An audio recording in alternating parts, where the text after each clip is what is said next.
Hi there, Vibe Gardeners. Welcome to this edition of Vibe Gardening Informed Edition, where we're going to talk about something a little depressing, but with hope at the end. And that topic is going to be hunger and how we as gardeners can make an impact. With that said, let's go. So let's start off by grounding us in why this episode. So right now, as you can see behind me, there's already snow on the ground. It is the Sunday after Thanksgiving in the United States, where we have a whole entire holiday dedicated to Thanksgiving, giving thanks for what we had this year and what is about to come. And what better thing to do right now than talk about one of the greatest needs in this world, which is to address hunger. And this inspiration really came about with looking on Reddit, where I saw a lot of people showing off their produce that they harvested, that they're donating to the local food bank they have. And also with my wife volunteering at the local homeless shelter, the Delana Center here in Ann Arbor, I see firsthand what's going on in that center, what our local food bank, food gatherer is doing. And also for me as a Christian, the Christian ministries I do with the church in the past and also currently today in addressing homelessness and hunger. And that has grounded me in awareness in what's going on around me. And I feel like I can have the platform today to tell you guys about what I'm going to do using my gardening skill to hopefully inspire you to make a difference in the world today. So to start us off with really the fundamentals of what we're doing here, let's talk about generosity a little bit. A lot of us know that Christians and a lot of other religious belief systems really ground ourselves in charitable generosity. And you might want to think, why give? And that's one of the things that we want to really help us everyone understand here, at least for Christians. The reason why we tithe and we give away our money is not because we think God needs anything from us or anyone really needed anything, but it's to reorient our heart, to remind ourselves to give trust to God and a higher being, and being able to really let go of our material possessions so that we can reorient ourselves to focus on the things that matter. And in the secular world, the other thing to really look at is to remind ourselves that we're not owned by our money and our possession, that we can actually teach ourselves to give away so that we can really focus on the things that matter inside of us that we cannot buy. And this is one of those things that we can really look at also from a clinical study of how these things really work. If you look at the publication I'll be linking below by Stephen G's post, where it's one of the most comprehensive clinical studies about how giving really is actually helping the person giving away stuff. It's not just for helping those around you. It's also rewarding yourself to be connected with your community and giving you a better sense of overall mental and spiritual health that goes beyond any kind of religion. And basically, it is there to really can potentially treat a lot of mental and emotional conditions that's there.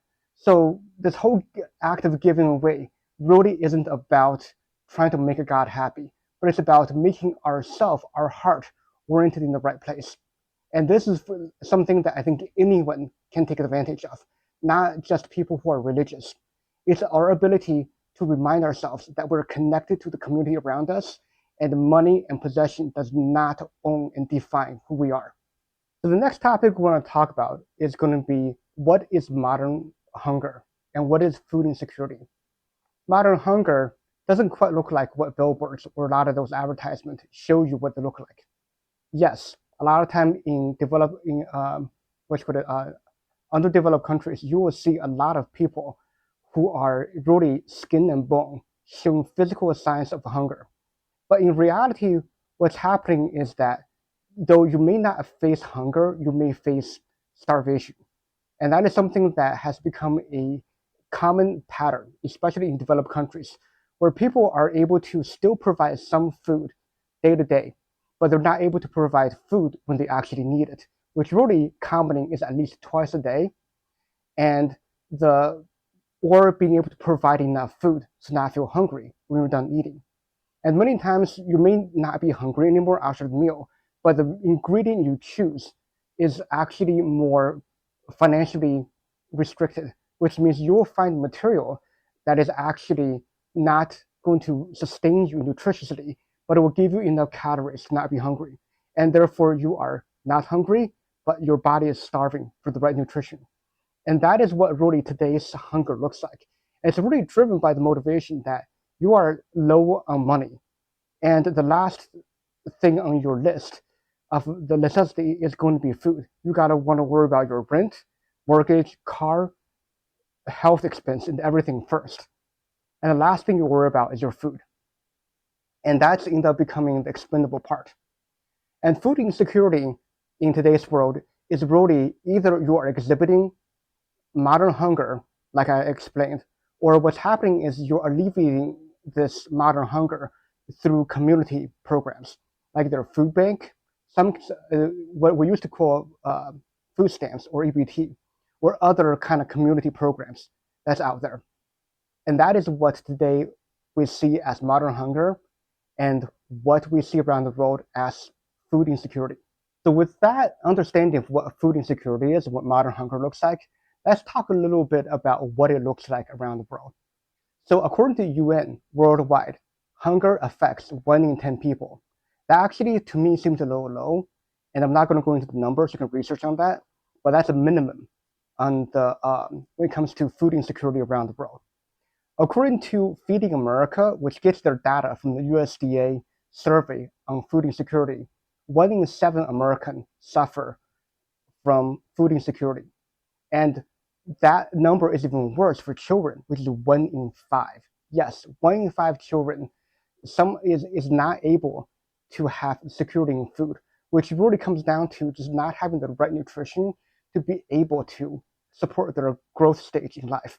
Whereas they are really depending on programs like school lunches or other programs outside to be able to get their food, which really leads to a lot of psychological insecurity growing up, which can lead to other communal issues. And just because you're in a more well-off place like where I am right now in Ann Arbor, Washtenaw County also has 14%, or right where the national average is, within 1 in 7, approximately 1 in 7 people in Washtenaw County right now has food insecurity. So it is very alive and well here where I am. And most likely it is where you are today. So don't think hunger is not affecting you and your community.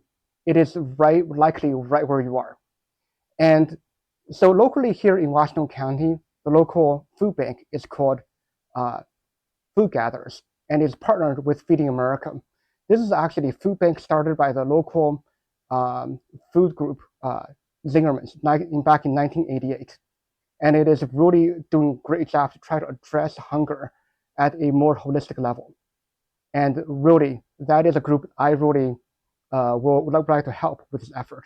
Now, keep in mind, I'm not partnered with them. I'm not affiliated with them. I'm really just telling you a fact I found from their website, which I'll link below. So as I've presented already, as you can see, hunger is a real problem and is likely where you are today, where you live. So what can we do about it as gardeners? One of the things I did was I went on the Feeding America website and I found that they actually have a page dedicated on how home gardeners like you and me can make a difference on hunger in our actual own communities with our food bank. And they actually recommended a few crops that will make the biggest difference where we are. And the list here is, we got tomato, lettuce, or salad greens, peppers, cucumber, and peas. And the reason why these things are so crucial is that there's a couple of factors. One is that they're universally needed across a lot of different cuisines. And very importantly is that it is actually one of the more universal ingredients, these items that we just mentioned here, for multi different type of cultures. And the other thing that really helps is that the amount of yield you can get per plant versus what you can actually give out. And then the main thing that really helps out is the shelf life. The storage and transport of these items are actually quite efficient. And that's why these are the different crops that really can make a difference. I'll repeat it again. It's tomatoes, lettuce or salad greens, peppers, cucumbers, and peas. So these are the things that are marked as high value produce that you can actually grow in your own garden to try to make a difference in food banks today. So now that we have that kind of grounded in what we can do as gardeners to make a difference, let's go over what I can do myself personally to make a difference with the local food bank, with food gatherers here. Now, I've actually been in contact with them and asked them, are there any specific items that they're looking for? And the response I got back was, well, there might be needs for non-perishable, but when it comes to actual produce that we're growing at home, they really will take anything that I have in excess. But really what I think I can do is I can actually follow the guideline from Feeding America. And the first thing that I can do is, number one, I will restart my hydroponic system for getting lettuces growing, as I can produce them pretty reliably in batches of probably enough for at least salad for one family per batch I'm making. So next video that I'll produce is going to be on that hydroponic system and probably make more of those. So I can do succession planting and be able to get succession lettuce harvest and hopefully be able to do, I'm hoping, weekly donations. And then the next thing I'll do is I got a brand new 17-gallon storage container from Nards that I'll convert into a parsley farm, which is something that I'm very good at producing reliably, which is parsley. I think that will actually be a very valuable herb, as it is very culturally universal to cooking. And definitely for soup kitchens and also for homeless shelters, it is going to be one of the chef's favorite fresh herbs to cook from. And then finally, when it comes to spring, when I'm starting to plan for my next season's crop for outdoor gardening, I will deliberately plan to have extra crops that I will not be able to finish myself, but will hopefully become consistent excess that I can donate to food gatherers. So that's what I personally will be doing myself. All right, Vibe Gardeners, as I've kind of already done here in this episode, I have gone over the virtue of generosity and how that's actually good for you. I also went over what hunger looks like in today's world, what food insecurity means, what numbers are around the world, and here in Washtenaw County, here where I live in Ann Arbor, and the food bank that's involved. I also went over what Feeding America has listed as some of the most valuable crops you can grow at home to help food banks. And I also laid out my own personal plan for making a difference here. I hope that has inspired you to go home and make your own plan on what you can do to take a dent out of hunger around the world. And gardeners, with that said, let's garden and let's fight hunger. Let's go.